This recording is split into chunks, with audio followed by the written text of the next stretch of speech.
Hola, salut à tous. Le 800e chapitre de Kingdom est là. Au dernier, on nous a montré quand Saul réussit à sauver sa femme. On a vu que à Jao, à Kantan, c'est la fête. Et bien sûr, en gros, le premier ministre de Jao n'est pas trop content que Riboku ait réussi à battre Chin deux fois d'affilée. On a vu en gros Riboku et puis Shibashu parler, se séparer. Et là, ils savent qu'en gros, oui, ils se demandent en gros ce que Sei va faire parce que là, en gros, selon ce que Sei fera, ils vont s'adapter. Parce que là, actuellement, Chin, perdre deux guerres d'affilée comme ça, c'est pas bon pour le moral, les finances.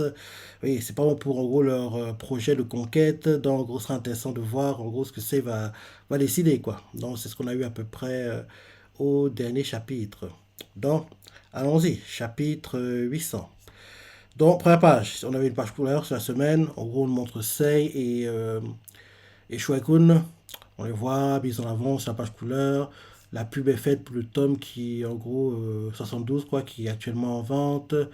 Et le titre du chapitre, c'est Les trois piliers. Ok, ok, ok, ok. Maintenant, le chapitre. On nous montre en gros, je pense, Kanjo, le palais, quoi. On voit tous les ministres debout autour, en gros, d'une cartographie militaire, quoi. Mais il n'y a pas encore mis les pions, quoi. Mais en gros, ils sont autour du cartographie militaire. Et l'un d'eux parle, je pense, que c'est Shuekun qui fait. Les châteaux de Chine et de Qin peuvent envoyer 300 soldats chacun. Un autre fait, ok, c'est des ministres qui parlent, en gros, chacun d'eux parle à leur tour, quoi. L'un d'eux fait. Les châteaux de Chine et de Qin peuvent envoyer 300 soldats chacun. Un autre fait, le château de Liu peut fournir des provisions plutôt que des hommes. Un autre fait, le château de Hin peut, peut fournir des lances et des flèches. Un autre fait, le château de Zhou peut rassembler 200 soldats.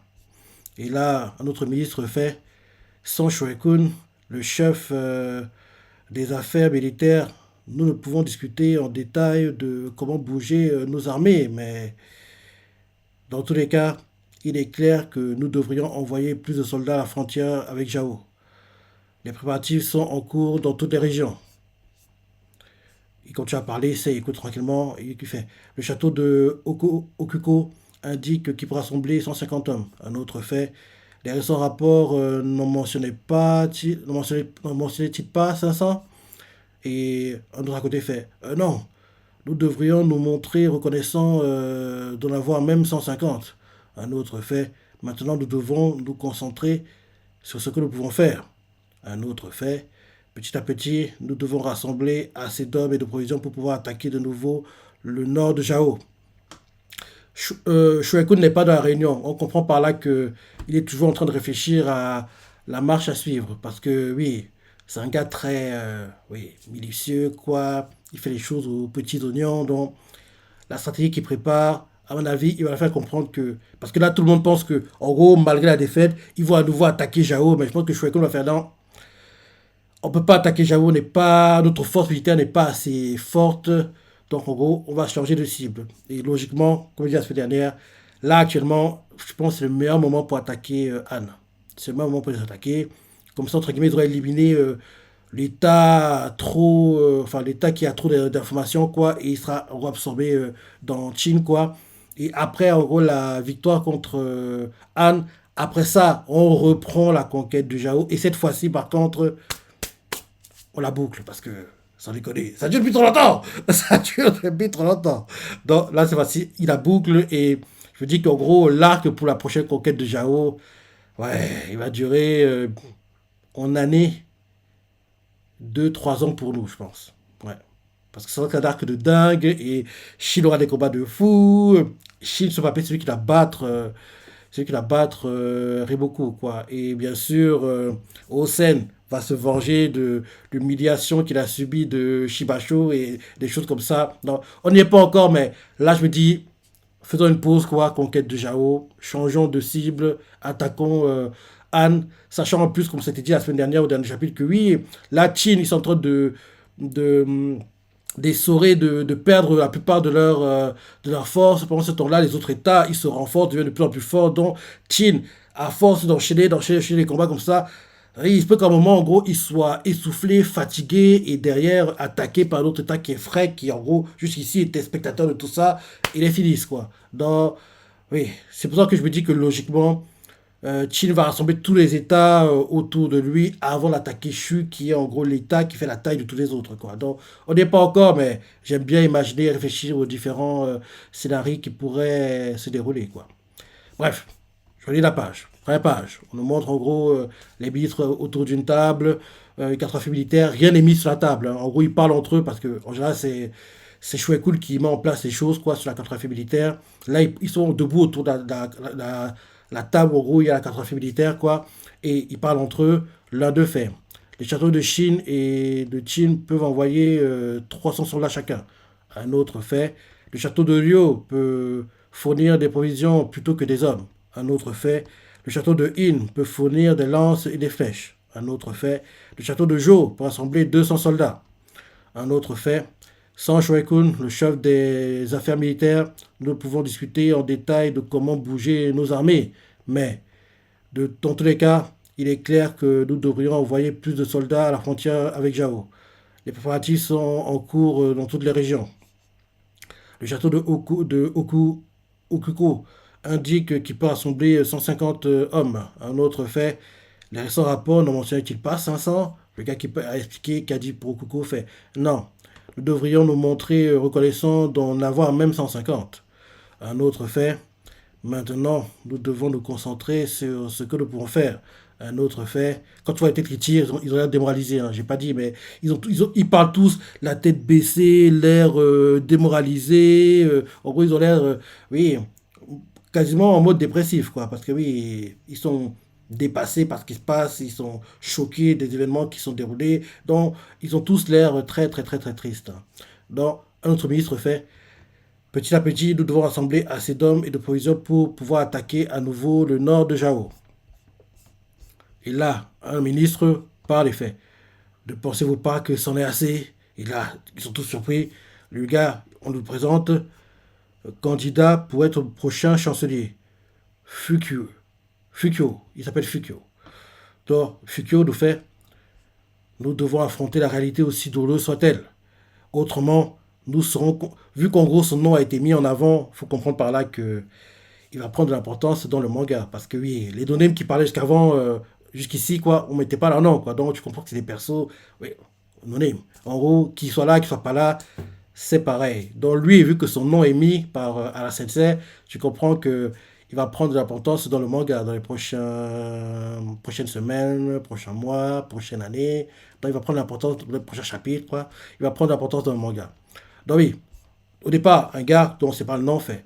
Ne pensez-vous pas que c'en est assez? Tous les ministres se retournent pour le regarder. Et là, on nous le présente. Candidat pour être le prochain chancelier. Fukio. Donc Fukio nous fait, nous devons affronter la réalité aussi douloureuse soit-elle. Autrement, nous serons condamnés à tomber encore plus bas. Les autres ministres autour, ne savent pas quoi dire. Et là, l'un d'eux, non me fait, il bégaye, fait, que voulez-vous dire? Nous comprenons la situation, mais nous essayons juste d'avancer. Euh, N'est-ce pas avancer il a fait, Fukio fait.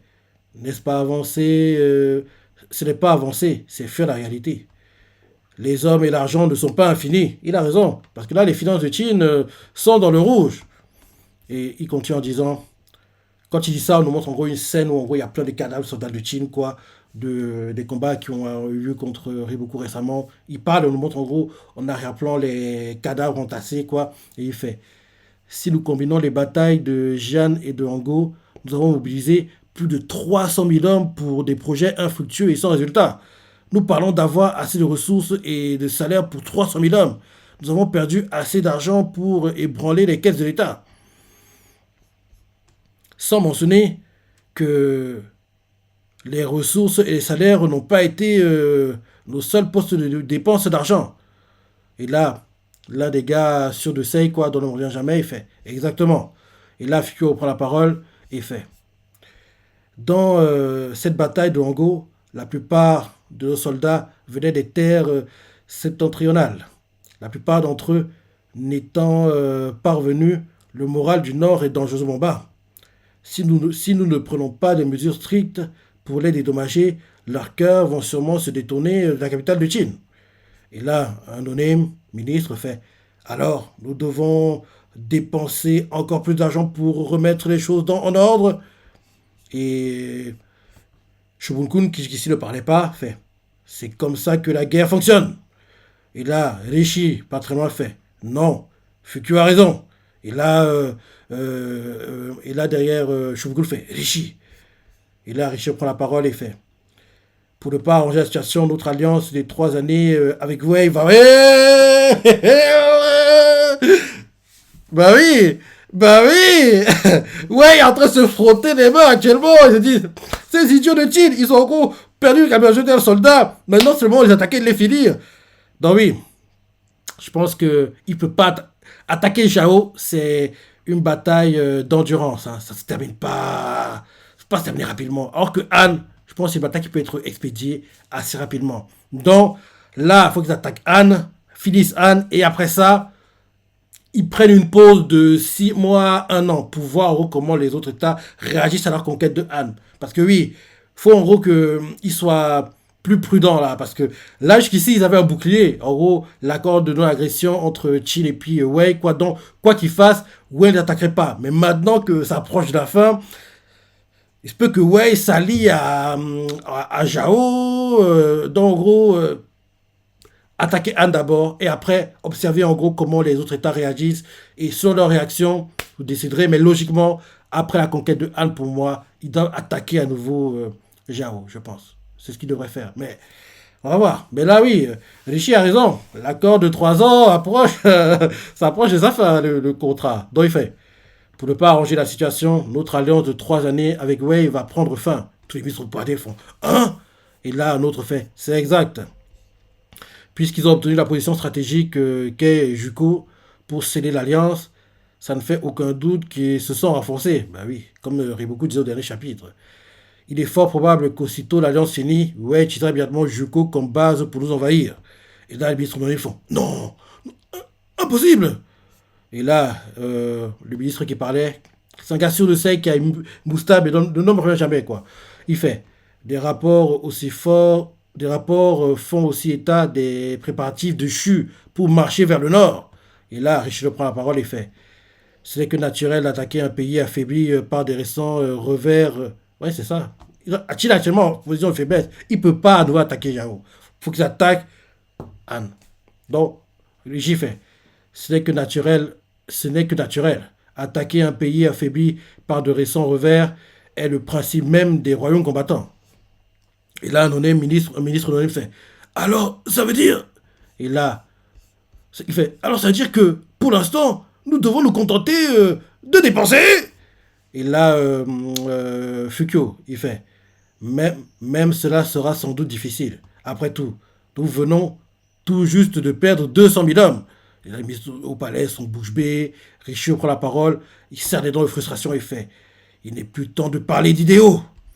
Nous devons renforcer, nous devons renoncer au grand rêve de l'unification de la Chine et changer notre objectif en quelque chose qui soit plus en adéquat avec la réalité de Chine, comme devenir le chef d'une alliance qui s'apparente aux 5 hégémons du passé.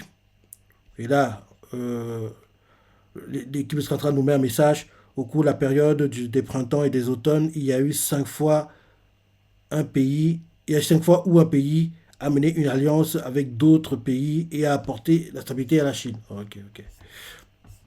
Et là, derrière, Shogun, il n'est pas content, il fait Rishi, enflure. Comment oses-tu dire ça de façon aussi désinvolte? Rishi, du coup, la parole, il lui fait ce n'est pas facile pour moi de le dire. Je suis évidemment tout aussi frustré que vous. Une fois la Chine unifiée, nous aurions eu nous aurions eu pour la toute première fois un pays régi par la loi. Même quelqu'un d'aussi froid que moi a été ému à l'idée que ce rêve puisse devenir réalité. Mais je suis peut-être légiste, mais je suis aussi un sujet de Chine, ainsi qu'une figure centrale de son gouvernement. C'est notre devoir d'évaluer avec réalisme ce que ce pays peut ou ne peut pas faire. Si nous ne le faisons pas, Chin sombrera dans un état dont il ne se mettra jamais. Et là, derrière, on voit les autres ministres non-name qui parlent. L'un d'eux fait: tu dis après être allé aussi loin, nous devrions tout abandonner. Et un autre fait: juste à cause de 2 défaites. Et là, Rishi reprend la parole et leur fait: ce ne sont pas juste 2 défaites. Nous parlons de 2 défaites consécutives dans lesquelles nous avons perdu quelques centaines de milliers d'hommes commandés par des membres des 6 grands généraux, le symbole même de notre puissance militaire. Et il a raison, hein. Il a raison. Parce que c'est une humiliation, hein, sur le papier, hein, ce qu'ils ont vécu. C'est une humiliation. Il a raison. Tout ce qu'il dit, il a raison. Mais j'attends d'abord de voir les réactions de Shueikun. Parce que pour moi, j'arrive pas à le dire depuis le début du manga, depuis que je lis ce manga, depuis que je suis à fond dedans. C'est le meilleur stratège dans Chin. Tant qu'il n'a pas parlé, Rishi, t'es bien sympa avec ton blabla, même si t'as raison sur le papier. Je vais pas, entre guillemets, tirer de conclusion. J'attends d'abord les paroles de Shueikun. Et le fait qu'il soit pas là, ça montre que il n'a pas l'air d'avoir abandonné. Parce que s'il avait abandonné, il serait là et il parlerait avec eux. Vu qu'il n'est pas là, c'est qu'il réfléchit à un moyen de retourner les choses à leur avantage, quoi. Donc, il doit être triste, déçu, parce que oui, en gros, ils ont perdu, et humilié aussi un peu, quoi. Mais il doit réfléchir à un moyen de retourner les choses à leur avantage, quoi. Parce que s'il était défaitiste comme les autres, il serait là à discuter, en gros, de comment minimiser les pertes qui sont déjà énormes, quoi, entre guillemets. Donc oui, je redis, Rishi nous fait: ce n'est pas juste 2 défaites. Nous parlons de 2 défaites consécutives dans lesquelles nous avons perdu quelques centaines de milliers d'hommes commandés par des membres des 6 grands généraux, les symboles même de notre puissance militaire. Et là, on voit, il continue en disant: Shobunkun, même toi, qui a un passé militaire, peut comprendre la situation dans laquelle se trouve ce pays en ce moment. On voit Shobunkun qui, quand tu vois la tête qui tire, tu vois qu'il comprend, il a même l'air d'accord, mais il refuse de voir la réalité en face. Et là, derrière, notre ministre donné me fait: attendez, attendez, nous ne pouvons pas avoir une discussion aussi importante sans que le chancelier de la droite et le chef d'affaires militaire Shueikun soient présents dans la pièce. Et là, un autre ministre fait: tu as raison. D'ailleurs, pourquoi n'es-tu pas là à un moment aussi important? Et on voit que Sei les écoute tranquillement, ne dit rien. Hein. Parce que ça aussi, c'est très bizarre. C'est parce que, oui, on sait que c'est Sei qui prendra la décision finale, quoi. Et là, le fait qu'il écoute tranquillement, la tête baissée. Enfin, Sei, en gros, il est assis, quoi, sur son trône. Il regarde le sol et l'air démoralisé, quoi. Écoute tranquillement, tranquillement, tranquillement, ne dit rien. Ça aussi, c'est très bizarre. Je dis que Sei, comme moi, il doit attendre Shueikun. Parce que c'est Shueikun qui, en gros, pourrait dire vraiment s'il n'y a aucune chance de gagner. Parce que Shueikun, oui, il a un passé militaire, c'est ça, mais oui, c'est pas Shueikun, quoi. C'est pas Shueikun. Donc, tant que Shueikun n'a pas dit c'est mort, Sei va continuer à y croire. Et en gros, je pense que Sei attend que Shueikun vienne et dise, fasse son rapport et dise ce qu'il pense qu'il devrait faire derrière. Quoi. Tant que Shueikun n'a pas parlé, Sei ne prendra pas de décision. Donc oui, un honnête mot parlait fait: tu as raison. D'ailleurs, pourquoi n'es-tu pas là à un moment si important? Un autre fait: moi que tu le dis, ça fait plusieurs jours que nous ne l'avons pas vu. Ils parlent entre eux. Un autre fait: Kaoku, voilà, celui qui a un petit moustache, c'est Kaoku. Kaoku, que peut bien faire Shueikun actuellement? Et Kaoku fait: eh bien, j'ai essayé de me rendre à sa propriété, mais je n'ai pas eu l'autorisation d'en franchir les portes. Ils sont surpris et ils font: quoi? Ne même pas recevoir Kaoku? Quelque chose lui est arrivé? On nous montre, il se demande ce qui se passe. On voit Sei qui écoute ça et ça l'interpelle aussi. Il réfléchit. On voit qu'en fait Shobunkun et Sei réfléchissent. Et là d'un coup, flashback. On nous montre en gros, avant que, peut-être 1 ou 2 jours avant, quoi, une scène où en gros, Shueikun s'est en gros incliné devant Sei, quoi. Et il y avait aussi Shobunkun qui assistait à la réunion. Les deux, quoi, seul à la salle du trône. Sei, les trois, on va dire, seul à la salle du trône, quoi. Sei sur son trône, Shueikun à genoux, qui fait la révérence, quoi, et Shobunkun, quoi. Et là, en gros, on voit, en gros, Sei qui demande. La voie de vérification s'est effondrée. Et là, Shueikun fait: ah non, qui parle? Qui parle?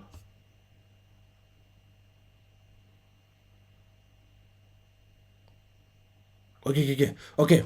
En gros, on voit Shobunkun qui fait: la vérification s'est effondrée. Et Shueikun fait: et c'est moi qu'il faut blâmer. J'ai perdu 2 fois contre beaucoup. Pour mes fautes, je devrais légitimement perdre la tête. Et Sei lui fait, je ne le permettrai pas. Si tu te sens responsable, alors rattrape-toi avec une stratégie. Et là, Shuekun lui fait l'air démoralisé. À ce stade, il n'y a plus aucune stratégie valable. Et là, Sei lui fait. Là, Sei se lève et lui fait, je sais qu'il n'y en a pas. Donc, ça en est conscient. Et il sait qu'en disant, créer une voie où il n'existe aucune, créer une voie où il n'en existe aucune, c'est ce que les gens appellent un grand accomplissement. Nous essayons de réaliser quelque chose qui n'a jamais été fait en 500 ans. Bien sûr qu'il n'y a aucune voie. Et là derrière, Shuekun lui fait, alors vous comprenez parfaitement la situation, mais vous ne voulez toujours pas abandonner. Et là derrière, Sei lui regarde droit dans les yeux et lui fait, abandonner n'a jamais et ne fera jamais partie de mon vocabulaire. Nous réussirons. Shuekun, Shobunkun, ensemble, avec vous deux, en tant que mes chanceliers, nous réussirons. Il leur dit ça comme ça, avec plein de conviction. Et là, on voit Shuekun ému, comme ça, avoir les larmes aux yeux. Shuekun ému aussi, mais qui ferme les yeux. Et là, Shobunkun fait Shuekun. Et là, Shuekun, il réfléchit et fait compris. 3 jours. C'est le délai que je vous prie de m'accorder. Sur ma vie, je vais penser à une voie qui nous mènera à notre rêve.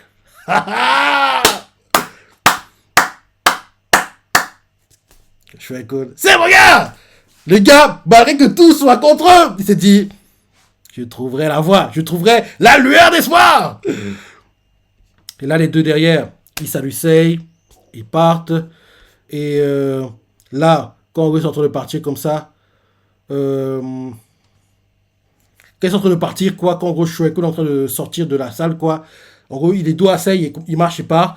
Sei lui fait, pardon, je crois sincèrement que tu es un génie de la stratégie, capable de rivaliser avec Riboku, voire le surpasser. Je compte sur toi. Ben oui, Sei n'est pas idiot. Même si, là, il dit ça, une part de lui dit ça pour motiver Shuekun, mais c'est vrai. Je crois que j'ai dit par deux fois, hein. Pour moi, le meilleur, je dis bien, le meilleur stratège de tout le manga, c'est lui, c'est Shuekun. Et le fait qu'il soit tout le temps à Kanyo, quoi, c'est ça qui fait que les batailles durent aussi longtemps. Parce que on voit clairement qu'il est bridé par Ara Sensei, parce que tu as bien vu qu'en gros, il a participé à la bataille, en gros, quand là, la coalition, quoi, quand en gros, il a participé à cette bataille-là, tu as bien vu que oui, quand en gros, il se bat, il est injouable. Il est injouable, le Shuekun, quand il se bat. Mais, vu qu'en gros, vu la position qu'il a dans l'organisation de l'État, dans l'organisme, c'est ça, donc il doit rester au palais, quoi.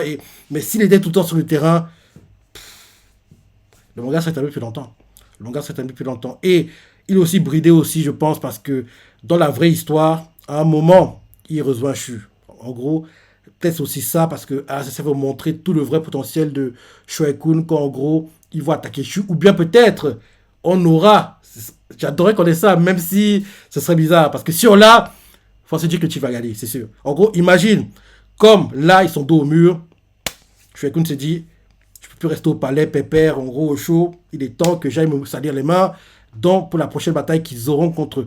D'abord, ils attaquent Han, mais après, quand ils vont attaquer, en gros, Zhao, quoi, Shuekun sera, entre guillemets, le chef de l'armée, quoi, qui va attaquer. Et les 6 grands généraux seront, entre guillemets, ses lieutenants, quoi. Enfin, les 6 grands généraux encore en vie sont, entre guillemets, ses lieutenants. Et pour combler les vides qu'il y a, quoi, il va promouvoir ceux qui auront joué un rôle important dans la conquête de Han.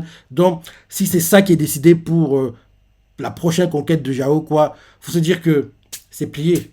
Chin va gagner. Et ce serait même beau qu'on ait ça, parce qu'on pourrait voir à quel point Shuekun est 10 000 fois meilleur que Riboku. Parce que Riboku, quand tu le vois, on dirait qu'il est injouable, le gars, que le gars voit 100 000 coups à l'avance, mais Shuekun, ce serait 1 million de coups à l'avance. Donc, en gros, j'adorerais qu'on ait ça, que Shuekun soit forcé d'aller sur le terrain. Et là, on voit en gros la rivalité Shuekun, Riboku. Et on voit à quel point Shuekun, c'est le dieu de la guerre. C'est le dieu de la guerre. On n'y est pas encore, mais ce serait beau qu'on ait ça.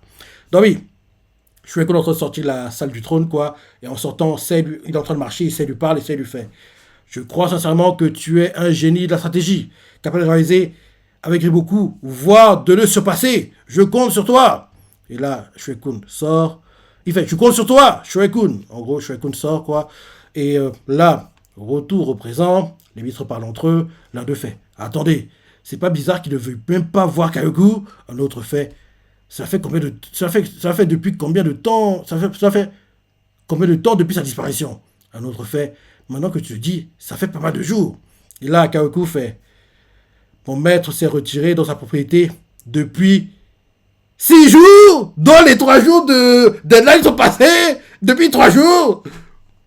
Donc, c'est une bonne chose. C'est une bonne chose. Ça montre que le fait que, en gros, ça, il va sûrement renverser les choses, quoi. Ça montre à quel point la stratégie que Shuekun tente d'imaginer, elle est tellement compliquée que elle lui prend du temps. C'est une bonne chose parce que ça pourrait, même si c'est un génie, faut pas non plus que oui, tout lui tombe dessus par magie, quoi. Faut qu'il réfléchisse. Donc, même si à la base il a dit 3 jours, quoi, là, il a déjà son 6e jour de réflexion. Donc, ça montre à quel point la situation dans laquelle ils sont est très, très, très, très, très compliquée.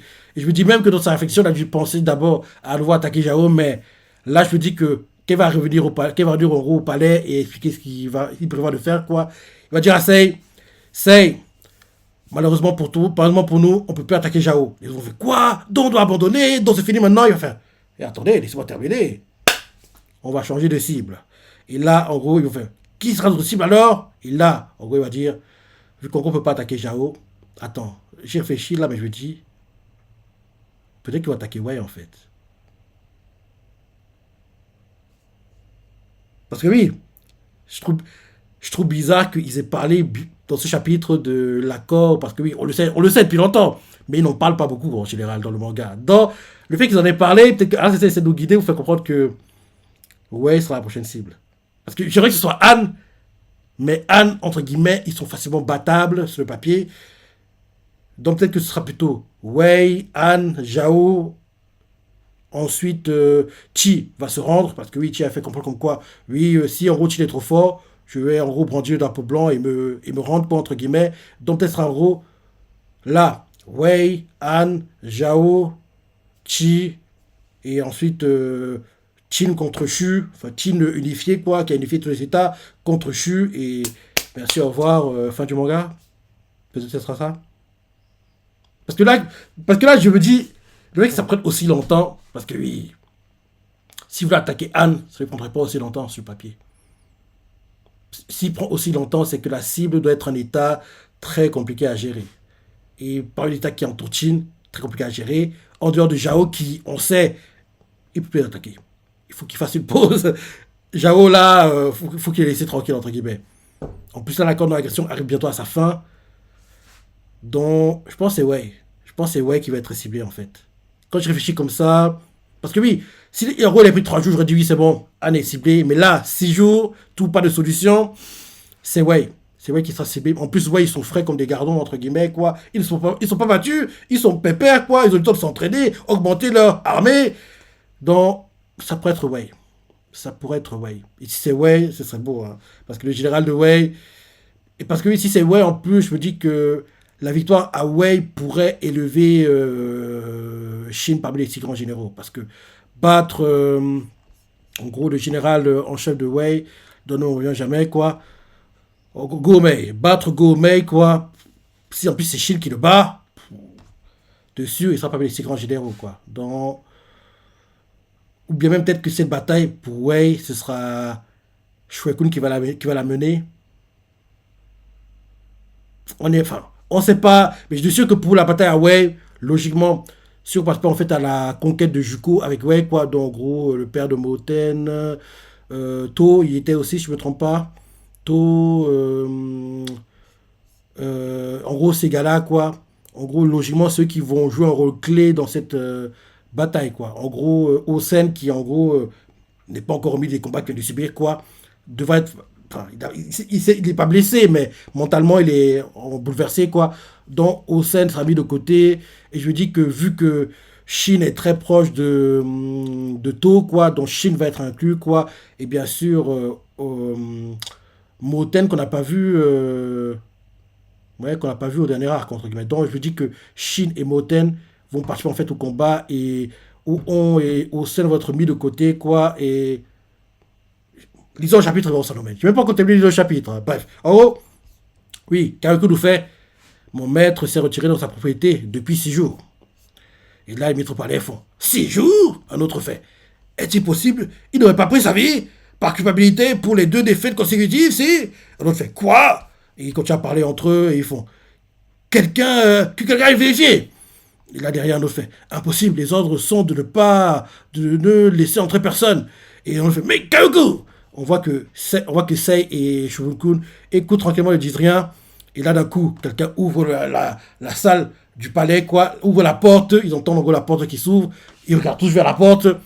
Et vu la tenue vestimentaire du gars, il est habillé plutôt de façon décontracte. Il n'est pas habillé comme il est habillé. Il ne porte pas sa tenue officielle, entre guillemets. Il porte sa tenue de civil, quoi, on dirait. Donc, en gros, oui, il est habillé en civil. Il a même, tellement, en gros, il a réfléchi. Il porte les tenues qu'il porte, en gros, chez lui, quoi. En gros, quand t'es à la maison, quoi, les tenues des contracts. Il est habillé en civil, entre guillemets. Il est habillé en civil, quoi. Et là, il ouvre les portes de la salle du trône.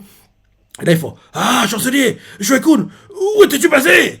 Et là, on voit Shuekun. Il a vieilli, hein? En 6 jours, il a vieilli comme ça. On dirait qu'il a pris 10 ans, le gars. Parce que il a les joues creusées, la barbe, les cernes comme un fou, quoi, les cheveux en bataille. On dirait qu'il a pas dormi, hein. On dirait qu'il a pas dormi, pas mangé. On dirait qu'il a vieilli, hein. C'est qui ça? C'est son grand-père? C'est son père? Non, mais on dirait qu'il a vieilli, hein. Le fait qu'il ait vieilli en 6 jours, ça montre à quel point il a dû se creuser les ménages à un niveau. Parce que oui, on dirait qu'il a vieilli. Il a vieilli, hein.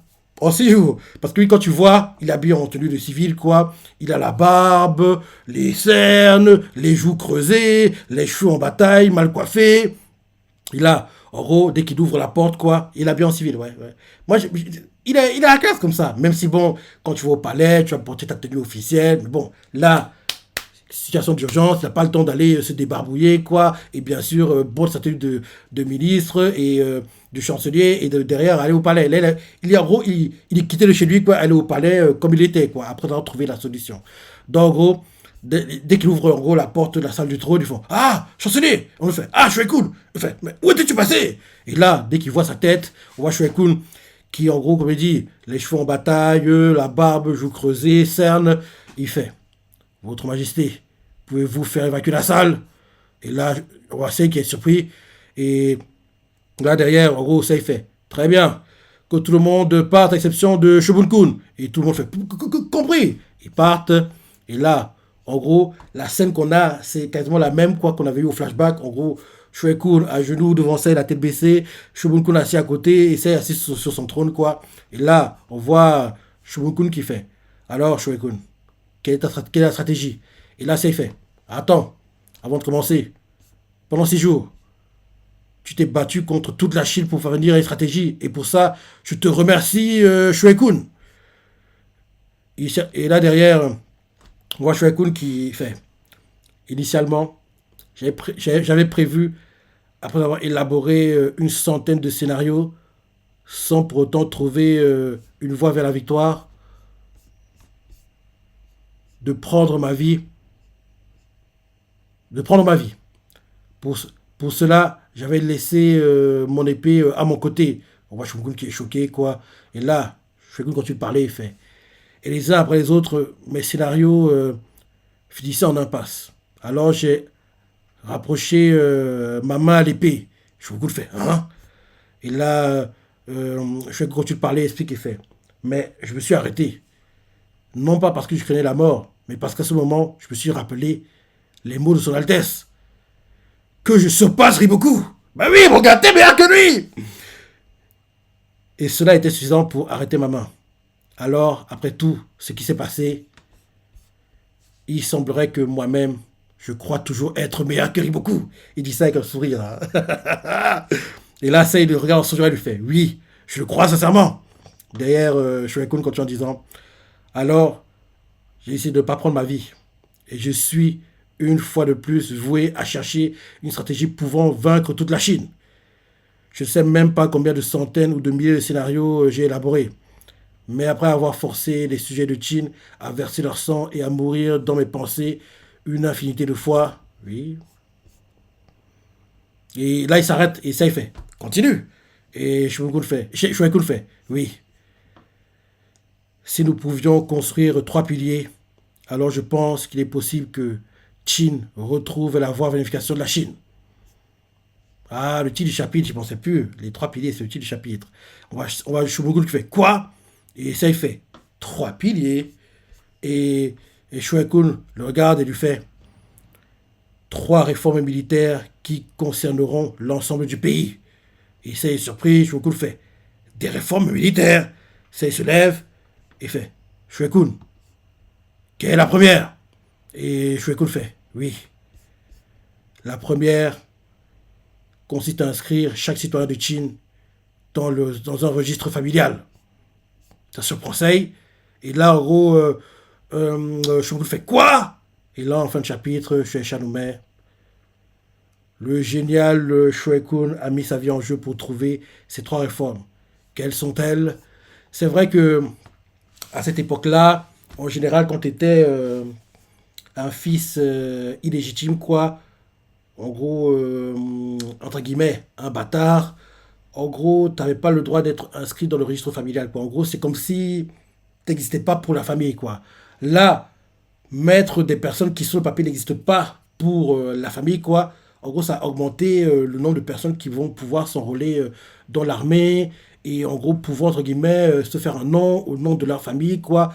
Ça a augmenté en fait les personnes qui veulent servir l'État. Parce que en général, quand tu n'es pas d'origine familiale, quoi, la plupart du temps, tu veux pas vraiment te battre au nom de ta famille, vu que pour cette famille-là, tu n'existes même pas. Tu es un moins que rien, un déchet, quoi. Donc, je veux dire en fait que là, la première réforme vise en gros, à motiver, à convaincre les filles illégitimes des différentes familles importantes, quoi, de se lancer dans l'armée, quoi, parce que s'ils sont d'origine familiale, quoi, entre guillemets, leur nom va rester dans l'histoire de la famille, quoi. Donc même s'ils sont tués pendant les guerres, quoi, ils seront vus comme les personnes qui ont aidé leur famille, quoi, ce genre de choses, quoi. Peut-être c'est lié à ça. Hein. Mais en tout cas, ce qui est sûr, c'est qu'à cette époque-là, quand tu n'étais pas d'origine familiale, tu étais vu comme un paria, quoi. C'était comme si pour la famille, tu n'existais pas, en fait. Tu n'avais pas beaucoup de moyens d'évoluer dans la vie, en gros, politique et civile, quoi. Tu as peu de moyens de graver les échelons, quoi. Or que quand tu es inscrit, beaucoup de portes s'ouvrent pour les nobles, en gros, qui sont parce que oui, la plupart du temps, ils sont pistonnés, parce qu'il y a beaucoup de corruption, hein.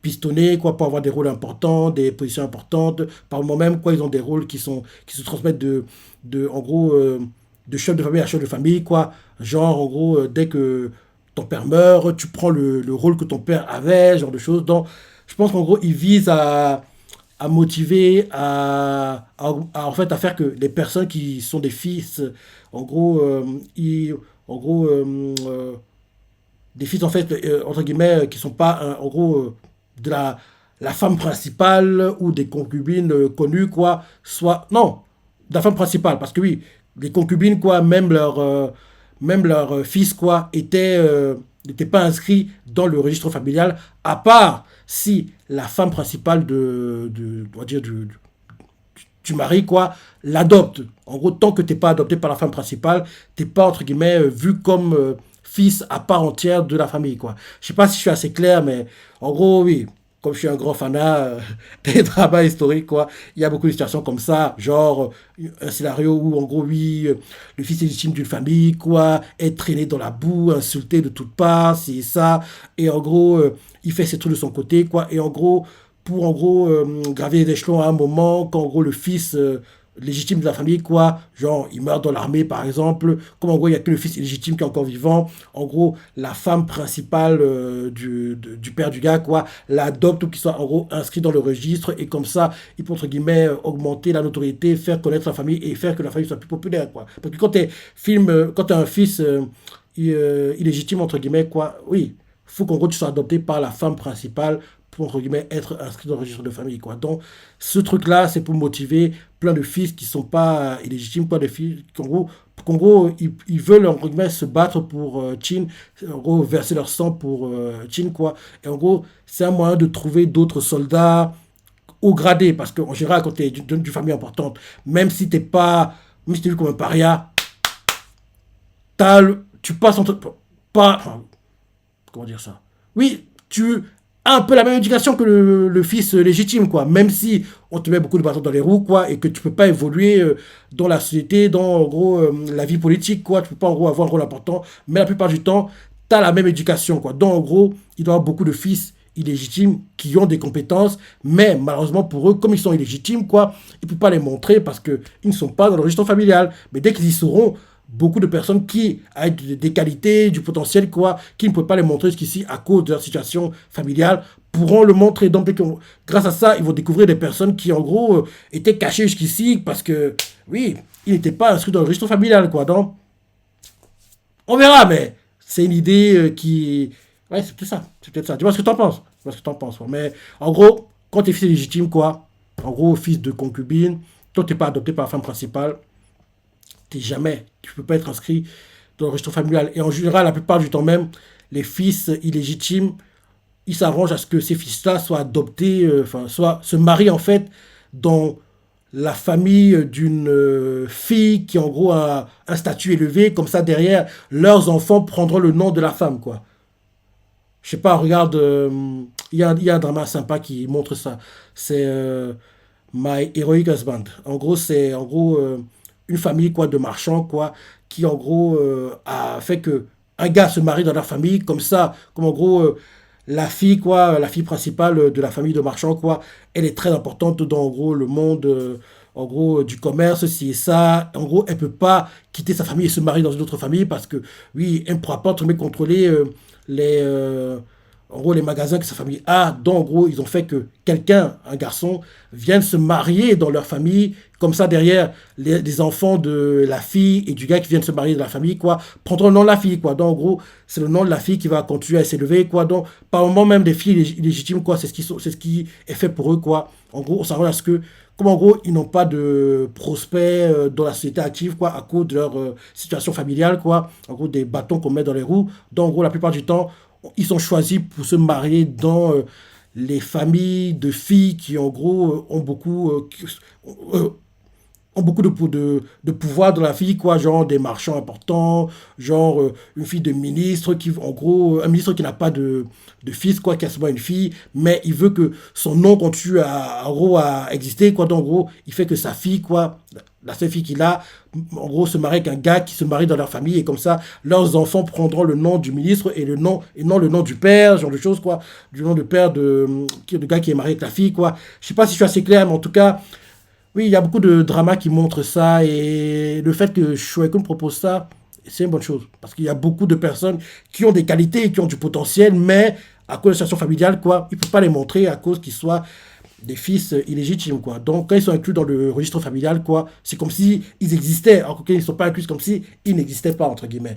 Donc, dis-moi ce que tu en penses. Dis-moi ce que tu en penses. En tout cas, très bon, je dis bien, très bon chapitre.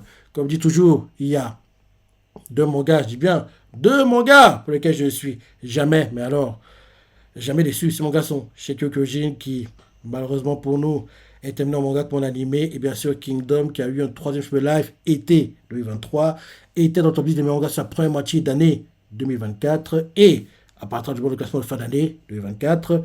Et bien sûr, sa saison 5 en janvier dernier, en espérant que prochainement, on ait le fameux la saison 6 arrive prochainement. Sachant que la saison 6, c'est un arc très important qui le montre et qui bat Rozo.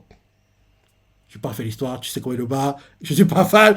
Et qui bat Rozo. Shin qui one-shot Gakue, qui veut venger Keisha. Shin qui bat Oken après être mort et revenu d'entre les morts. Bref, on voit Gyowan, les combats. Bref, j'ai hâte qu'on voit tout ça et j'espère que ces parties, on les verra en animé parce que, oui, c'est des parties très, très, très importantes et c'est un dark très, très, très, très important. Donc, très bon chapitre, dans ce qu'on a pensé, les parties préférées, laissez des commentaires, like et... Allez, salut!